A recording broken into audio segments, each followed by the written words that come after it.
अब में विराजमान मेरे प्राण प्यारे हरि हैं। ये क्रूरा अपि पापिनो न च सताम संभाष्य दृश्याश्चये सर्वान वस्तुतया निरीक्ष परम स्वाराध्य बुद्धिर्मम। ये मेरे आचार्य का आदेश है। जो क्रूर हैं, पापी हैं, दुष्ट हैं, नीच हैं, वो तुम्हें दिखाई दे रहे। मेरी दृष्टि में आराध्य देव श्री राधा वल्लभ लाल, श्री कृष्णचंद्र जो सबके हृदय मंदिर में हम परमात्मा देखने के लिए चले हैं, ना कि क्रूर पापी दुष्ट निंदक देखने के लिए चले हैं। हम साधना कर रहे हैं सब में परमात्मा का अनुभव करने के लिए। जड़ चैतन्य कछु नहीं दिखे, जहां दिखे तहां श्याम खड़े। ये सिद्धि है, ये साधना की परिपक्व अवस्था है कि अपने इष्ट को वासुदेवा स्वरमिति सा महात्मा सुदुर्लभा। हम उस मार्ग के पथिक हैं। सत्संग सुने तो बहुत सावधान होकर सुने, एक एक शब्द रहस्यपूर्ण होता है।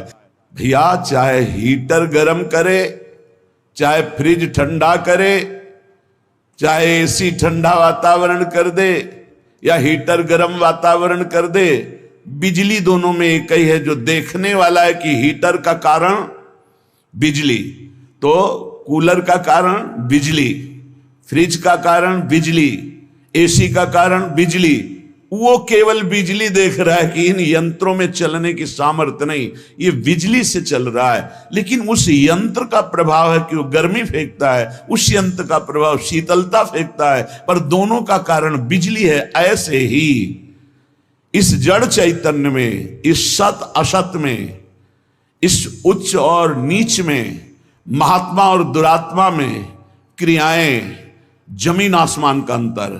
पर साधक क्रिया दर्शन नहीं करता, साधक कारण तत्व को देखता है। तो कारण श्री हरिवंश भनम, कारण परम तत्व वही है, दूसरा नहीं। तुम्हारी दृष्टि स्थूल को देख रही है, शरीर और क्रियाओं को देख रही है, और संत और साधक भगवत मार्ग के पथिक उस तत्व का दर्शन करने निकले, तभी उन्हें तत्वदर्शी महात्मा कहा जाता है। इसीलिए अनाधिकारी संतों के वचनों का गूढ़ रहस्य न जानकर वो मनमानी आरोप थोप करके उनकी निंदा करके नरकगामी होता है। तो कह रहे हैं उदासीन जग में रहो। तुमसे कोई मित्रता का व्यवहार करे तो जय जय, और शत्रुता का व्यवहार करे तो जय जय, क्योंकि उसकी मति है। लेकिन मित्र और शत्रु व्यवहार है, लेकिन परमार्थ में नहीं। परमार्थ में वही परमात्म तत्व उसके हृदय में बैठा है, वही परमात्म तत्व मित्र के हृदय में बैठा है। तो उदासीन जग में रहे, शत्रु मित्र नहीं कोई, सबके हित की कीजिए, सबके हित की, सबका मंगल, ये परमार्थ के पथिक। ऐसे पापी से आपको बात नहीं करनी चाहिए, आपके यहां नहीं आना चाहिए। कौन पापी है? पापी कौन है? हमारी समझ में पापी उसे तुम कहते हो जो भूल गया है, अपने स्वरूप को भूल गया, भगवान का विस्मरण हो गया, वही माया के गर्त में गिर गया। तो हम लोगों का कार्य क्या है? भूले हुए को स्मृति प्रदान करना। ये जो ज्ञान है ये स्मृति प्रदान करता है। नष्टो मोहा स्मृति लब्धा तत्प्रसादान मयाच्युता। तो संतों के हृदय में बैठ के कौन बोलते हैं? गोविंद ही तो बोलते हैं। तो गोविंद की वाणी क्या करती? नष्टो मोहा, मोह का नाश करके और भगवत स्मृति जागृत कर दे। पापी से घृणा मत करो, उसका पाप दूर हो जाएगा तो महात्मा हो जाएगा। कोई दुरात्मा नहीं है, भूल है, भ्रम है, अज्ञान है, अविद्या है, इसका नाश हो जाए तो महात्मा ही है, वो परमात्मा ही है। यही बात समझने के लिए तो साधना की जाती है। इसलिए ना किसी से द्वेष करो, ना किसी से राग, ना किसी से अपनापन, ना किसी से परायापन, सब में एक श्री भगवान विराजमान है। ये जग सब है श्याम को, कासों की जय प्यार, कासों मानो बैरता वृथा होत है ख्वार। ये सारा संसार स्वयं श्याम सुंदर बने हुए हैं। मत्ता परतरम नान्यत किंचिदस्ति धनंजय। हे अर्जुन, मेरे सिवा कुछ नहीं है, मैं ही मैं हूं। तो कह रहे फिर काहे को किसी से वैर करते हो, काहे किसी की निंदा करते हो। वो बैठा मुस्कुरा रहा है सच्चिदानंद की मैं छुपा छुपी का खेल खेल रहा हूं, तू पहचानने चला था, कहां पहचान पाया। मैं इस चादर को ओढ़े हुए जड़ चैतन्य की मैं ही विराजमान हूं, मुझको ढूंढ लो। संत खोजी होते हैं, क्या खोजते हैं, उसी परम तत्व को जो सब में विराजमान है। हरि इच्छा ही मानिए भली बात जो होए, जो बिगड़े सो जीव से ताको डारे धोए। उपासक अपने में कभी अहंकार न करे, जब अच्छे सद्गुण दिखाई दे तो हरि गुरु का प्रसाद है। अपने से गलती हो जाए तो उसे भगवान की इच्छा ना माने, ये हमारा अज्ञान है, हमारी गलती, हमारा दोष है, और उस दोष का प्रायश्चित करे, दंड दे, क्षमा ना करे। दूसरों को भले क्षमा कर दे, अपने मन को क्षमा ना करे। जो अपने मन को सब क्षमा करते, सब दूसरों के जरा से दोष को क्षमा नहीं कर सकते, अपने पहाड़ जैसे पाप को भी क्षमा कर देते। यहां सिद्धांत उल्टा है। परमार्थ का पथिक अपने राय भर के भी दोष को पहाड़ के समान मानकर उसका प्रायश्चित करता है, और दूसरे के पहाड़ के समान दोष को भी राय के समान भी नहीं मानता है। ये परमार्थ के पथिक का स्वभाव होता है। हमारे से अच्छा बन गया श्री गुरुदेव की कृपा, श्री लाडली जी की कृपा। बुरा हो गया ये मेरी गलती, मेरी वासना है, ये मेरा अहंकार है कहीं जो मेरे से गलती करवा दिया। यही बात गोस्वामी तुलसीदास जी कहते हैं, गुण तुम्हार समुझे निज दोषा, जय सब भांति तुम्हार भरोसा। सब प्रकार से आपके भरोसे है। जो गुण हैं वो हे हरि आपके प्रदत्त हैं, जो दोष है वो मैंने किया, मैं दोषी हूं। जो बिगड़े सो जीव सो ताको डारे धोए, उसका प्रायश्चित करे। सच्चा साधक कभी क्षमा नहीं करता अपने को, उसको प्रायश्चित गुरुजनों से मिलकर निश्चित करता है। जाओ इतने दिन व्रत रहो, परिक्रमा लगाओ, ये सब दंड मन को मिल रहा है, मन निर्मल होगा। अपने पापों को तो प्रायश्चित नहीं करते, दूसरे की जरा सी गलती को पहाड़ जैसा वर्णन कर देते। ये भगवान के दास नहीं होते, ये भगवत विमुख जन होते हैं। उरहरि पेरक जो करे, जोई सब कुछ होई, जीव आपनो मान सुख, दुख देखे तब रोई। अगर आपके साथ कोई व्यवहार अनुकूल कर रहा है या प्रतिकूल, तो आप क्रिया को मत देखो अनुकूल प्रतिकूल, कारण तत्व को देखो। हृदय में बैठा हुआ और प्रेरक रघुवंश विभूषण भगवान प्रेरणा कर रहा है। क्यों? क्योंकि मुझे वह अनुकूल प्रतिकूल से ऊपर उठाना चाहता है। इसलिए अनुकूल प्रतिकूल परिस्थिति सांसारिक पुरुष को हर्ष या शोक देती है, लेकिन भक्त को या भगवत मार्ग के पथिक को नहीं, क्योंकि वो कारण तत्व को देखता है। जब प्रभु अपनावे जीव को, तब ये तिरस्कार अपमान निंदा देते हैं।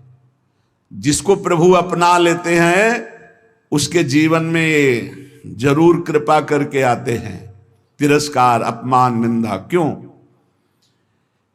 क्योंकि इसका एक चिपकाव का स्वभाव है। कोई जरा सा प्यार करे बस वो मान लेता है ये मेरा। कोई वस्तु अच्छी लगी, चिपक गया, बस उस वस्तु, इसके बिना मैं नहीं जी सकता।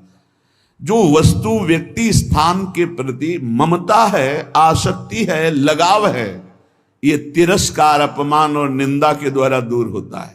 जब निंदा हुई, तिरस्कार हुआ, अपमान हुआ, जैसे बिल्व मंगल जी का तिरस्कार कर दिया, कट वचन बोले चिंतामणि ने, तो भगवान की तरफ कदम बढ़े। नहीं, जीव का जो मन है वो चिपकू स्वभाव का है, वो आसक्ति, वो ममता, वो राग कर लेता है। जरा सा बोल दे, जरा सा अनुकूल हो जाए तो वो उसी में राजी हो जाता है कि ये मेरा है। प्रभु ऐसा होने नहीं देते। बड़े कृपालु हैं, अपने जन को फंसने नहीं देते, इसलिए वहां से प्रतिकूलता दिलाते हैं, तिरस्कार दिलाते हैं, कटु वचन दिलाते हैं, तो वो फिर चैतन्य होता है। अरे नहीं, इस जगत में कोई नहीं, हरि के सिवा मेरा कोई, फिर हरि की तरफ भागता है। तो कह रहे कि ऐसी भगवान की अहेतुकी कृपा है कि जब जीव को भगवान अपनाते हैं तो तिरस्कार, अपमान, निंदा देते हैं। घबराओ मत, उतना ही देंगे जितने में तुम परिपक्व हो जाओगे। तुम्हारा पतन नहीं हो सकता, तुम इतना दुखी नहीं हो सकते कि परमार्थ छूट जाए। और काटे भव के फंद, चरण कमल में राख हैं श्री वृंदावन चंद्र। वृंदावन चंद्र युगल सरकार ऐसी परिस्थिति बना देंगे आपको। जो सुन रहे हैं बहुत धैर्य से, हो सकता है तुम्हारी वास व्यवस्था कमजोर हो सकता है तुम्हारी भोजन व्यवस्था कमजोर हो सकता है तुम्हारी अर्थ व्यवस्था कमजोर हो। काट लो समय, ये काट लो समय। आगे जो आपको प्राप्त होगा वो इन सबसे परे है। नाशवान परिस्थिति, नाशवान धन, नाशवान भोग, इससे परे अविनाशी परम पद मिलेगा।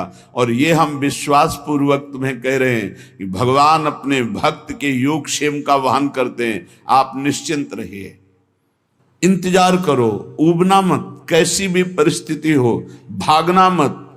यहां हर एक को श्री जी देख रहे हैं। जितनी परिस्थिति में तुम्हें वो रख रहे हैं, तुम उसी के लायक हो। लायक का मतलब तुम्हारी अध्यात्म की स्थिति के लिए बहुत जरूरी है। नहीं, मेरी प्रियाजू के पास कुछ कमी नहीं है, वो आप देख रहे हैं, आप स्पष्ट देख रहे हैं, आप समझ नहीं सकते स्थिति को। अगर हम गिरिराज जी जाना चाहते हैं परिक्रमा लगाने, तो हमारे 2-3 ब्रजवासी थे, उनसे जाके कहते दंडवत बाबा गिरिराज जी जाना है ना आपको, क्योंकि 1-2 बार जैसे ये 30 रुपया लीजिए, आने जाने का किराया।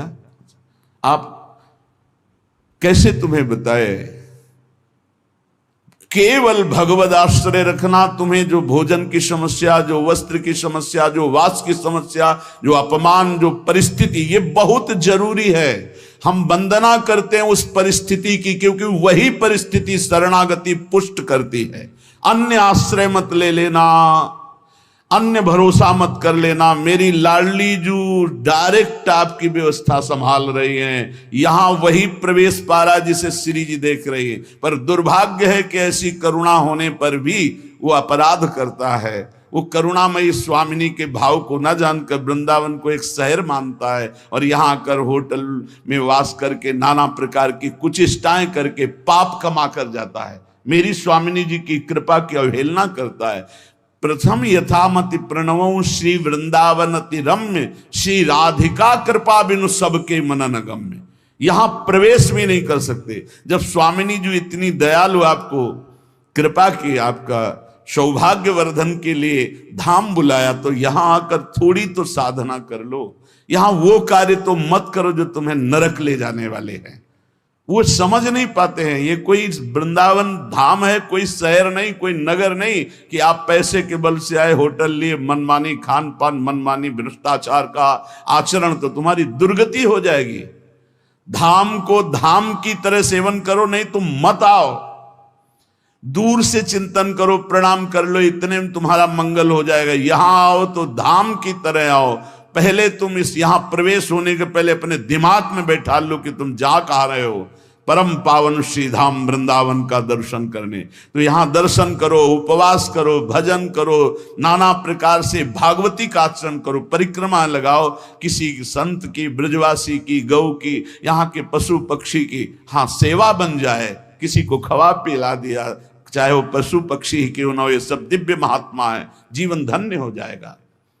श्री जी करुणा करते, हम करुणा का अवहेलना, अपराध कर बैठते हैं। ये बिल्कुल सत्य बात समझिए। इतनी श्री जी की अपार कृपा कि तुम्हें धाम में, पर ये सत्संगहीन जन ये समझ नहीं पाते कि यहां का किया हुआ पाप कहां धोओगे। यहां का किया हुआ पाप वज्र की लीक होता है और वो प्रतिपल पनपता रहता है, ब्याज दर ब्याज। भोगते भोगते कल्प व्यतीत हो जाएंगे, फिर भी यहाँ के पाप से मुक्त नहीं हो पाओगे। हाँ, वही मुक्त हो जाता है जो आश्रित होकर अपने प्राणों का विसर्जन प्रियालाल के शरणागत होकर के धाम में करता है। अगर धाम में अपराध बन जाए तो धाम ही मिटा सकता है। इसलिए आगंतुक वृंदावन में आने वालों को हम प्रणाम करके प्रार्थना करते कि आपका अहोभाग्य, आप वृंदावन आए हो, लेकिन सावधान, कहीं मसाला खा के थूक रहे हो, कहीं दोना पत्तल फेंक रहे हो, कहीं गंदी दृष्टि कर रहे हो, कहीं दूसरे के प्रति दोष दर्शन कर रहे हो, या कहीं मन की विलास इंद्रियों के भोग रहे हो। बहुत सावधान, गलती न बन जाए। यहां से यहां 1 घंटा रुको लेकिन सही ढंग से रुको, यहां 1 दिन रुको लेकिन रहने की पद्धति से। 1 दिन में तुम्हारा श्रीपाद प्रबोधानंद जी का 1 बार वृंदावन आ गया, 1 पुष्प प्रसादी सूंघ लिया, 1 बार बिहारी जी को प्रणाम कर लिया, 1 बार वृंदावन की रज लग गई, अब तुम नरक नहीं जाओगे। तो उल्टा भी इसका है, आप 1 बार वृंदावन में आके पापाचरण कर लिए तो बचोगे नहीं नरक से, क्योंकि ये अमोघ धाम है। उपजाऊ भूमि में चाहे बमूल का पड़ जाए या गन्ना का पड़ जाए या दाक्षवारा का पड़, वो उपज जाएगी। आप बो क्या रहे हो वृंदावन में आकर? सत्कर्म भगवत भजन या दुष्कर्म पापाचरण। भगवत कृपा सब पर है, तुम्हें मनुष्य बनाया, धाम बुलाया, सत्संग करके दर्शन करके भगवत प्राप्ति का मार्ग पुष्ट कर सकते हो, पर मनमानी आचरण करके अपने जीवन को नष्ट कर सकते हो। इसलिए सावधान। जब जिस पर हरि कृपा करते हैं, हम वंदना करते हैं उस परिस्थिति का जिसमें कोई व्यवस्था ना हो और मन आश्रित हो जाए श्री जी की, ये बहुत बड़ी बात है। ये शायद ही कोई उपासक समझ पाएगा। हम प्रणाम करते हैं और धन्यवाद देते हैं परमात्मा कृपा को। जिस साधक के जीवन में अव्यवस्था हो, विपत्तियां हो, प्रतिकूलता हो और कोई प्यार करने वाला ना हो और केवल एकमात्र प्रियाजू के चरणों का भरोसा आ जाए, यही सबसे बड़ी सिद्धि है। ये अनुकूलता में नहीं होती भाई, ये होती ही नहीं अनुकूलता में। जितनी अनुकूलता मिलती उतनी इंद्रियां बहिर्मुख होकर के जगत को अपना मानने लगती हैं, व्यक्ति को, वस्तु को, स्थान को। इसलिए भगवान जिस पर विशेष कृपा करते हैं, अपनाते हैं, उसको सब तरह से मुक्त कर देते हैं। कहीं भी आसक्ति नहीं, कहीं भी ममता नहीं, कहीं भी राग नहीं। ये दुर्लभ मनुष्य देह है। ये बंधन काटने के लिए है, बंधन पुष्ट करने के लिए नहीं। ये बंधन है फंस जाना। आपके बिना नहीं जी सकते, वस्तु के बिना नहीं जी सकते, ये व्यवस्था के बिना नहीं, ये सब बंधन है।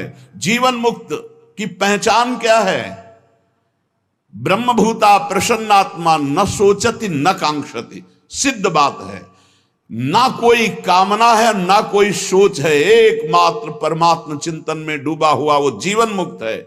जिस जिस विषय को आप छोड़ते जा रहे हैं, संसार के उन विषयों से आप मुक्त होते चले जा रहे हैं।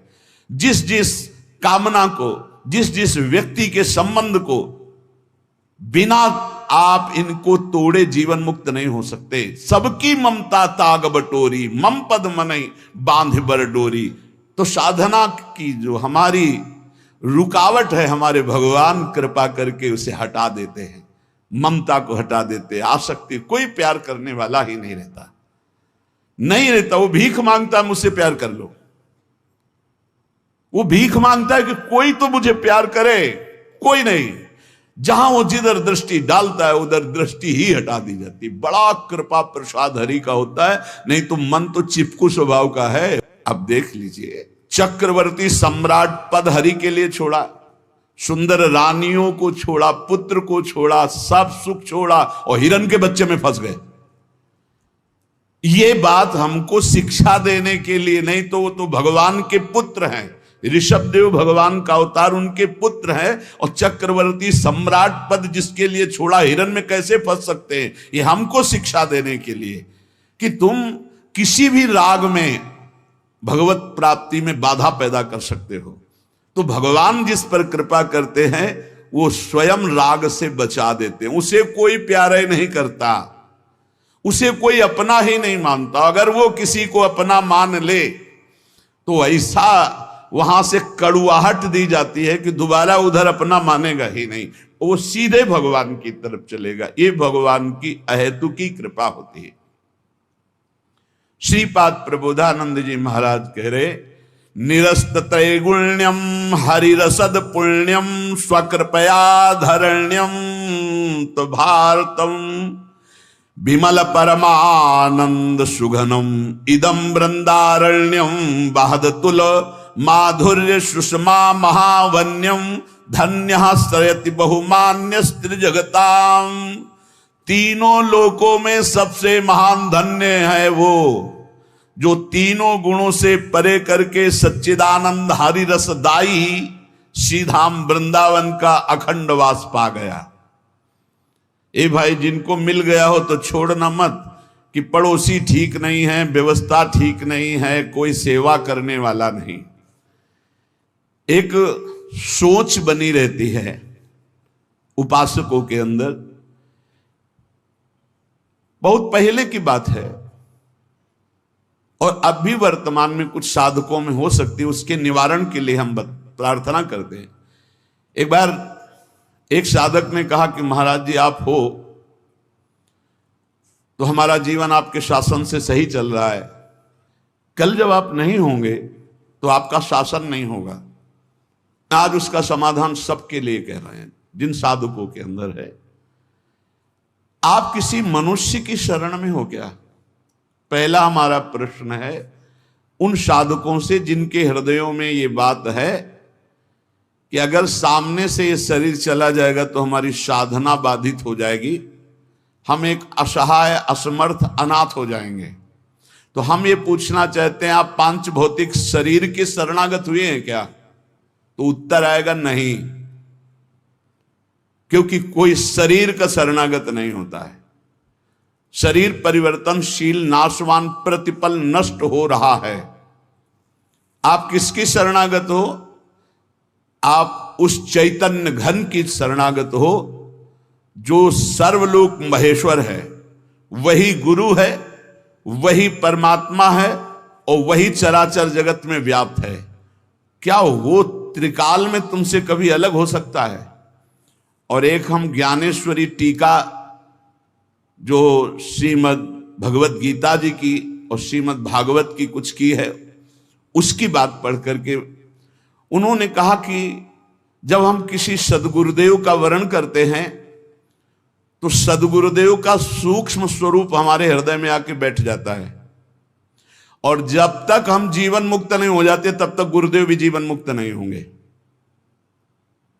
कौन से गुरुदेव?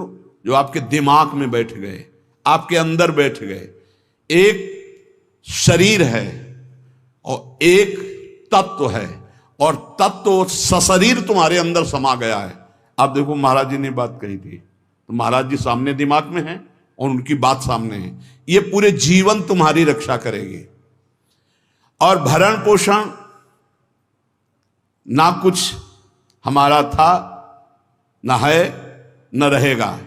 प्रभु हमारे हैं, प्रभु का सब कुछ है, प्रभु का सब कुछ था और वही सब कुछ करते रहेंगे। तुम निष्ठावान बनो, तुम अलग से भुवन रचना कर देंगे तुम्हारे लिए भगवान। एक छोटे मोटे स्थान की बात क्या, अलग से तुम्हारे लिए भुवन रचना कर देंगे। यदि गुरु निष्ठा वाले हो तो विश्वास कर लेना, पहले तुम्हारा विश्वास का परीक्षण होगा और परीक्षा में पास हो गए तो भुवन के भुवन तुम्हारे कर देंगे। अनंत ब्रह्मांडों के मालिक हैं। तुम अपने जीवन की परवाह करते हो, इसका मतलब तुम शरणागति में अभी कलंक लगा रहे हो। मेरा प्रभु बचपन से कह रहा हूं, इसीलिए बोल देता हूं, यह अहंकार बना ही रहेगा। बचपन से हम जिनकी शरण में उनके दुलार को आज तक देखते रहे, कोई एक साथी नहीं रहा कि हमें 10 कदम भी हाथ पकड़ कर चला दे। 13 वर्ष की अवस्था कोई अवस्था होती है, ज्ञान विज्ञान संपन्नता होती है, और उसी समय से गंगा का किनारा पकड़ा और आज तक मेरे भगवान मेरे साथ ऐसे करुणा कर। तो वो भगवान क्या तुम्हारे नहीं है? क्या तुम्हारी शरणागति का वो पालन नहीं करेंगे? फिर ये प्रश्न क्यों हो जाता है मुझे किसने संभाला बचपन से अभी तक? किसने संभाला? कोई विश्व में ऐसा नहीं कह सकता कि 10 वर्ष हमने संभाला, एक दिन भी नहीं। वही परम गुरु, गुरुदेव का रूप। गुरुदेव तो बाद में मिले हैं, घर से तो उसने पहले निकाला।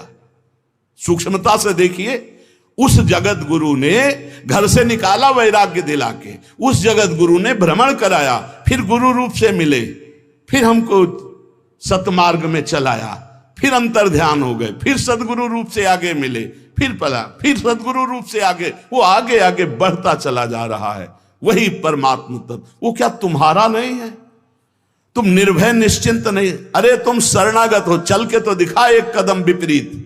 अगर थोड़ी भी शरणागत हो गए तो एक कदम तो विपरीत नहीं चल सकता जीवन में, यदि शरणागत है। और जो शरणागत है तो माया मां की तरह दुलार करती है, मां की तरह। हमारी बात को समझ लेना, माया उनको विघ्न डालती है जो सूरवीर हो करके माया को जीतना चाहते हैं, और जो माया को मां मानते हैं, मां की तरह दुलार करती हो, भगवान को प्राप्त हो जाते हैं। माया कभी बाधा नहीं पहुंचाती। इसीलिए हरिदासों में कहीं भी माया का प्रभाव नहीं देखा जाता। वो तब होगा जब कीन हो इस कबहू अभिमाना, शोक होवन चा कृपा निधाना। अगर अभिमान रहित होकर दैन्य भगवान की शरण में, तो माया है ही नहीं, वो मां है। देखो सियाजू के लिए क्या कह रहे हैं रघुनाथ जी मनु जी से, आदि शक्ति जय जग उपजाया सो अवतरी मोरिया माया। वही हमारी जननी है, वही हमारे सर्वस्व हैं। वो पालन पोषण करके भगवान से मिला देती, वो श्रृंगार करके भक्ति का भगवान से मिला देती। बाधा तब पहुंचती जब अहंकार होता है और माया पर विजय प्राप्त करने की बात होती, तब प्रश्न खड़ा हो जाता है। और जब भगवान के अधीन हो जाते हैं तो माया मां की तरह दुलार करती हुई भगवत प्राप्ति करा देती है। निरस्त त्रैगुण्यम, वृंदावन में रहने मात्र से निरस्त हो जाते तीनों गुणों के प्रभाव, सतोगुण रजोगुण तमोगुण। इनसे ऊपर त्रिगुणातीत प्रिया प्रीतम के प्रेम की प्राप्ति होती है। हरि रसद पुण्यम, ऐसा यहां वास मात्र से सुकृत होता है। वास मात्र भजन है। हमारी बात को बांध लो, कुछ भजन ना हो तो भी पड़े रहोगे तो तुम्हारा सच्चा भजन भगवत प्राप्ति करा देगा। यह सच्चा भजन होगा। चद्दर में 4 कोने हैं, एक कोना पकड़ के घसीट लो, पूरा चद्दर आ जाएगा। उपासना रूपी चद्दर के 4 कोने हैं, नाम रूप लीला धाम। हम नाम निरंतर नहीं जप पा रहे, रूप का ध्यान नहीं बन रहा है, लीला का चिंतन नहीं बन रहा है, लेकिन धाम का अखंड वास कर रहे हैं। तो एक कोना पकड़ लिया जोर से, पूरी उपासना आ जाएगी। नाम रूप लीला धाम एक पकड़ लो। कोई आप दूर रहते हैं, धाम वास नहीं करते, निरंतर नाम का चिंतन और धाम का आश्रय, पूरी उपासना जागृत हो जाएगी। आप प्रभु की सेवा में लगे, प्रभु का नाम जप कर रहे हैं, अपने कर्तव्य का पालन कर रहे हैं, अंततो गत्वा आपको भगवान की प्राप्ति निश्चित होगी। कोई एक पकड़ लो। श्रीपाद कह रहे हैं, अतुलनीय महामाधुर्य सुखसार प्रदान करने वाला, तीनों गुणों को निरस्त करके हरिरस प्रदान करने वाला, वो महाभाग्यशाली है, त्रिभुवन में वंदनीय है, जो श्रीधाम वृंदावन का अखंड वास स्वीकार कर लिया। ये बड़ी दुर्लभ बात है। अखंड वृंदावन वास करते हुए बस वृंदावन बसिकै इतनो बड़ो सयान, और जुगल चरण के भजन भी निमिष न दीजय जान। जब प्रियालाल ने इतनी कृपा कर दी तो हमसे चूक कैसे हो जाएगी। हम हर समय श्यामा श्याम का सुमिरन करें। सांद्रानंदाब्धि मध्य लसति रसमयम चिन्मणि द्वीप मेकम। देखो तुम तो महिमा सुन रहे हो, अनजाने में यदि हम भगवान के स्वरूप, भगवान की नाम, भगवान की महिमा को स्वीकार कर ले तो हम अनजाने, लेकिन भगवान तो सर्वज्ञ हैं। सदन जी के एक चरित्र में बड़ी विशिष्ट बात पाई गई। देखो सदन जी का जो जन्म है, इसी से हमें ये पता चलता है कि भगवान केवल भाव देखते, केवल भाव देखते हैं। सदन कसाई ताकि नीकी कसियाई, जैसे बाराबानी सोने की कसौटी कसी आई है। जीव को न बध करें ए पे कुलाचार ढरे, बेचे मांस लाए प्रीति हरि सो लगाई है। गंडकी को सुत बिन जाने तासों तोल्यो करे, भरे दृग साधु आनि पूजे पे न भाई है। कही निस सुपने में वाही ठोर मुंह को देवो, सुनो गुण गान रीझो ही की सच्चाई है। सदन जी का जन्म कहां हुआ? कसाई कुल में, जहां पशुओं का वध करना एक स्वाभाविक वृत्ति है। निंदनीय, निंदनीय, किसी भी जीव की हिंसा करना निंदनीय कार्य है। राधे राधे। यदि महाराज जी की यह अमूल्य वाणी आपको अच्छी लगी हो तो कृपया कमेंट में राधे राधे अवश्य लिखें। आपका एक एक कमेंट भगवान के नाम के प्रचार में सहयोग करता है। ठाकुर जी की और राधा रानी की कृपा आप और आपके परिवार पर बनी रहे। जय श्री राधे।